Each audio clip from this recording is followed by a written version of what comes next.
11 chapter start करेंगे। International trade. International trade क्या होता है? The trade between two countries is known as foreign और इंटरनेशनल ट्रेड। मीन्स अभी अपन इससे पहले अपन ने पढ़ा था वो इंटरनल ट्रेड था। मीन्स ट्रेडिंग होना कंट्री के अंदर, विद इन द कंट्री। अब जब दो कंट्रीज एक दूसरे से व्यापार करती है ना, उसको इंटरनेशनल ट्रेड बोला जाता है। In other word the process of selling goods and services और to buying of goods and services from other countries is called foreign trade. Foreign trade और इंटरनेशनल ट्रेड, ठीक है ना। It involves not only goods and services exchange. अब इसमें goods और services बस exchange नहीं होते हैं, but also exchange of capital, personally, technology etcetera. Capital personally means workers, जो ह्यूमन रिसोर्सेज होते हैं वो, और टेक्नोलॉजी के भी एक्सचेंज होते हैं, ठीक। अब फॉर्म्स कितने होते हैं? इम्पोर्ट फॉर्म होते, इम्पोर्ट ट्रेड, एक्सपोर्ट ट्रेड और इंटरपोर्ट। इम्पोर्ट में क्या होता है? When a country boys goods and services from other country, जब आप खरीद के ला रहे हो कहीं दूसरे कंट्री से।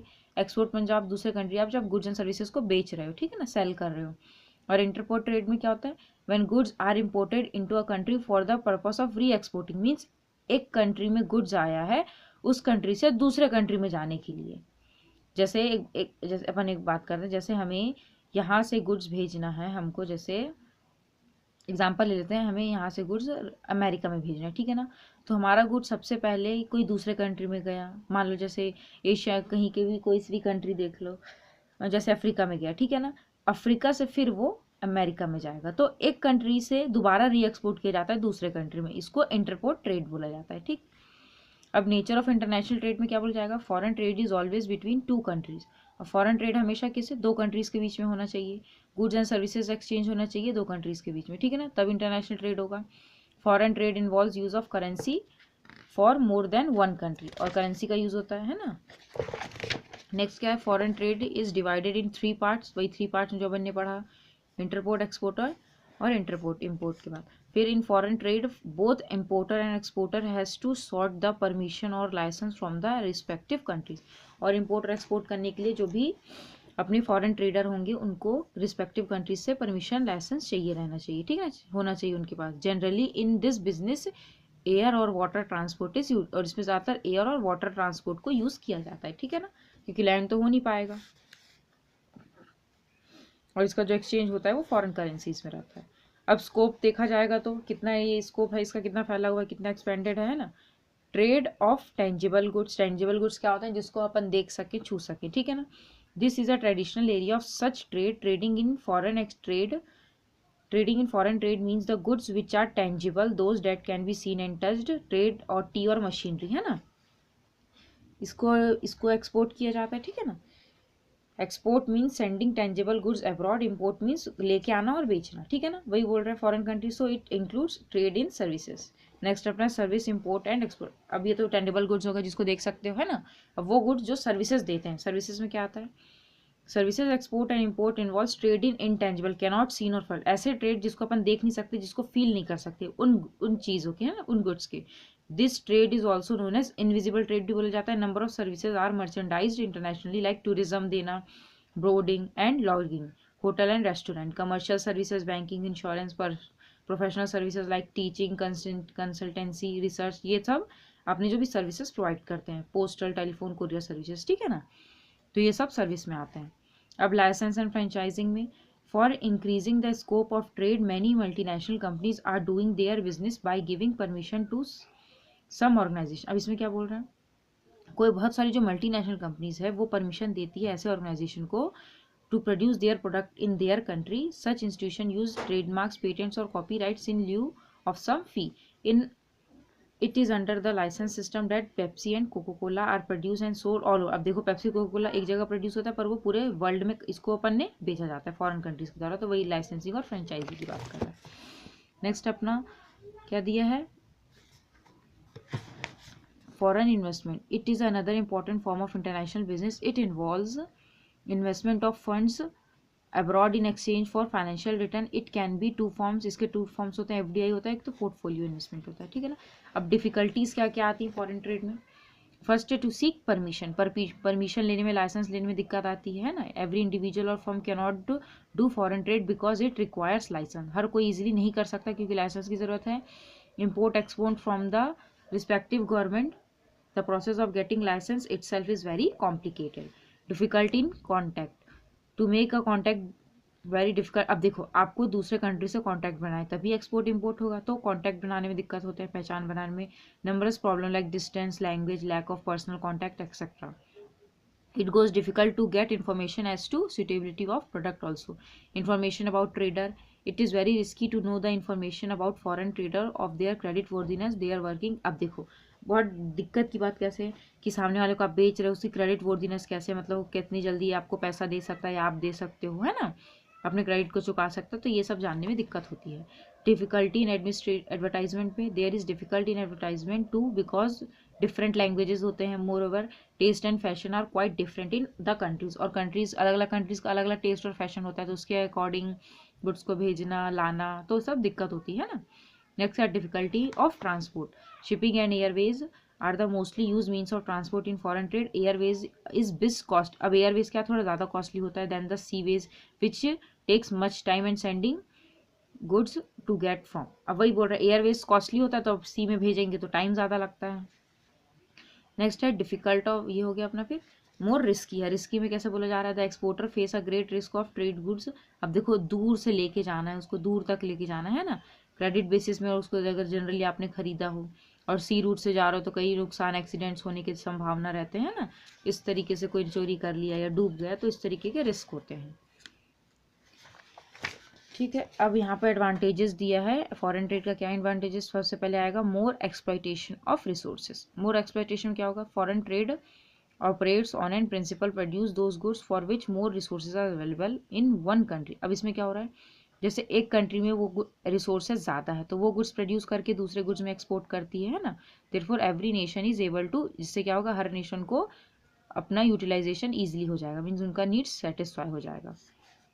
Control on monopoly. It control monopoly. If traders of any country are engaged in charging higher or monopoly price by adding unfair means, it can be checked by importing such goods. अब देखो, अब इससे पता चल जाता है कैसे कि जैसे कोई ट्रेडर है, कोई मोनोपोली मीन्स वो अकेले जब वो चला रहा है, ठीक है ना, तो वो कुछ भी अनाप शनाप प्राइस लेता है, और जब अपन वहाँ गुड्स एक्सपोर्ट इम्पोर्ट करेंगे तो उससे फिर हमें पता चल जाता है कि उसने ज़्यादा किया है कम किया, तो इससे वो पकड़ा जाता है.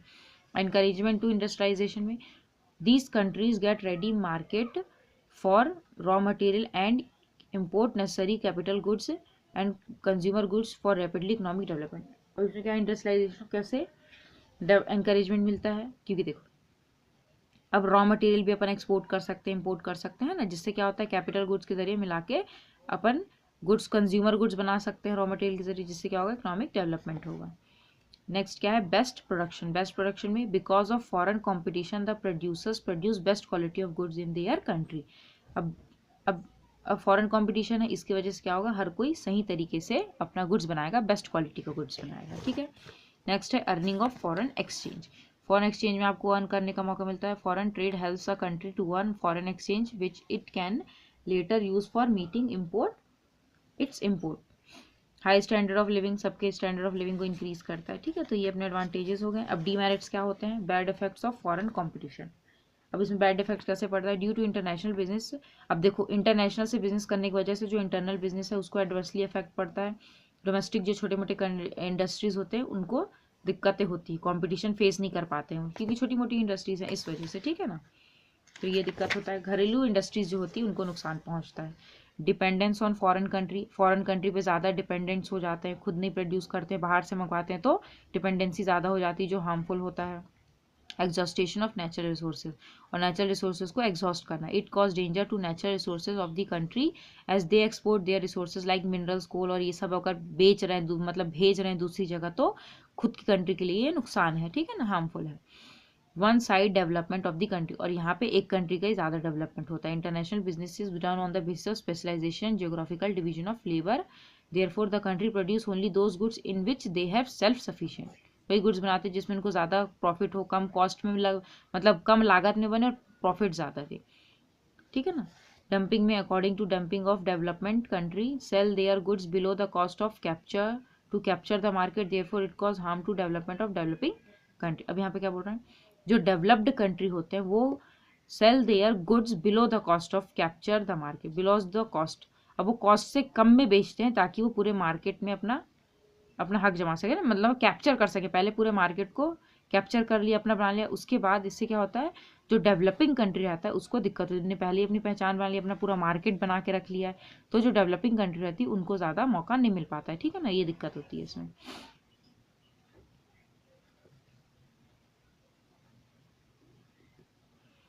ठीक है, तो ये डिमेरिट्स हो गए इसके। फिर इकोनॉमिकल एक्सप्लॉयटेशन, पॉलिटिकल स्लेवरी, तो इस तरीके के सब दिक्कतें आती हैं। अब ये डिफरेंस आप ज़रूर पढ़ना, डोमेस्टिक ट्रेड और फॉरेन ट्रेड में क्या डिफरेंस होता है।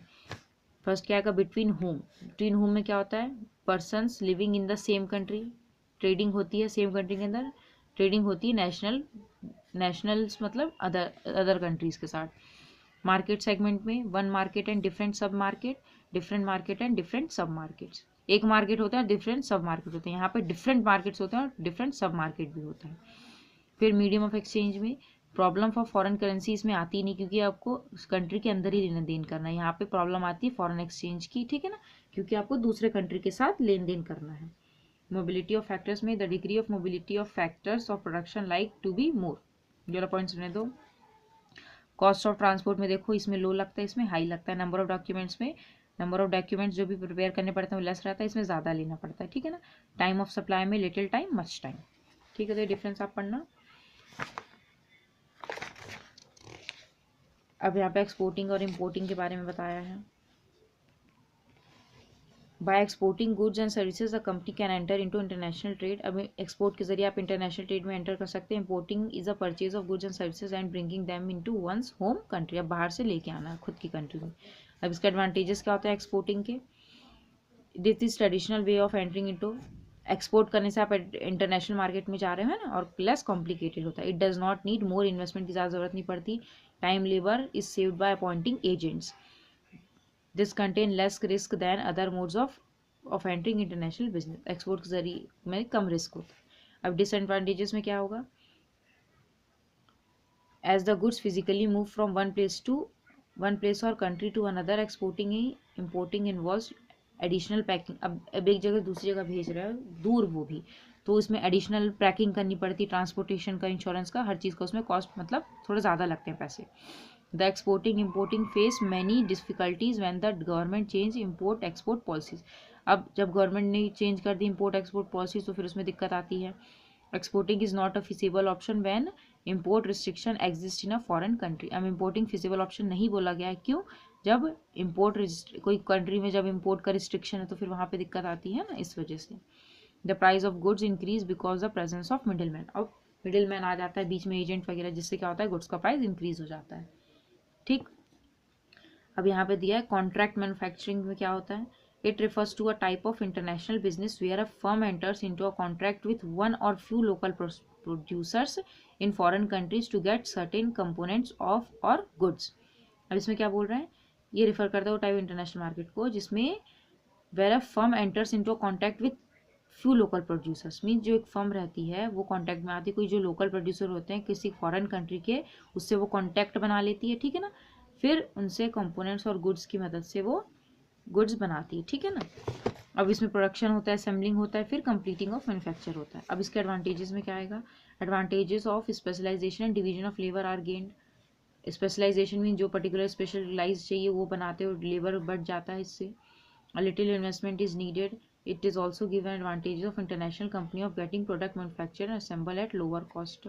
Less risk involved in the type of business. Advantage of large scale production में फ़ायदा मिलता है। अब इसके disadvantages में क्या आएंगे, local manufacturing firm profit is reduce. अब जो लोकल वहाँ के जो फर्म्स रहते हैं उनके प्रॉफिट कम हो जाती है।